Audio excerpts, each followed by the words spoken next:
અમદાવાદમાં એમટીએસ અને બીઆરટીએસ માટે સિંગલ વિન્ડો ટિકિટ સિસ્ટમ લાગુ કરવામાં આવશે, જેના હેઠળ મુસાફરોને એપ અને સોફ્ટવેર મારફતે ટિકિટ મળશે।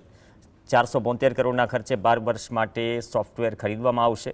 મુસાફર એપ દ્વારા પોતાની મુસાફરી માટે એક બસમાં બેસી જે સ્ટોપ સુધી જશે તેના પ્રમાણે ટિકિટના પૈસા કપાશે। એમટીએસ બીઆરટીએસમાં ફિઝિકલ ટિકિટ ઓછી કરવામાં આવશે તેમજ મેન પાવર પણ ઘટશે।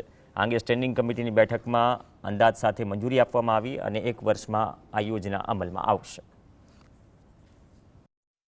આખા પ્રોજેક્ટનો ખર્ચો 470 કરોડ છે। આપણે સૌ ઈચ્છીએ છીએ કે અમદાવાદ એક વૈશ્વિક સિટી તરીકે ઉદ્ભવે અને એક વૈશ્વિક સિટીમાં અર્બન ટ્રાન્સપોર્ટ અને જે રાહદારીઓ હોય એના માટે સારામાં સારી માળખાકીય સુવિધા ઉપલબ્ધ હોય છે અને સારામાં સારી ટેકનોલોજી પણ ઉપલબ્ધ હોય છે। એના અનુસંધાને આ પ્રોજેક્ટ લેવામાં આવ્યો છે।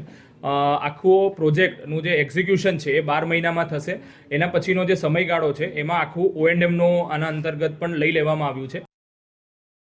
મહાનગરપાલિકા દ્વારા આજની સ્ટેન્ડિંગ કમિટીમાં એક સિમલેસ ટિકિટ કે બંનેની વન મોબિલિટી કે બે બીઆરટીએસ અને એએમટીએસ એક જ આપણે વાત કરી કે ટિકિટની અંદર મુસાફરી કરી શકે સિંગલ મોબિલિટી સિસ્ટમ માટેનું જે ટેન્ડર હતું એને મંજૂર કરવામાં આવ્યું છે।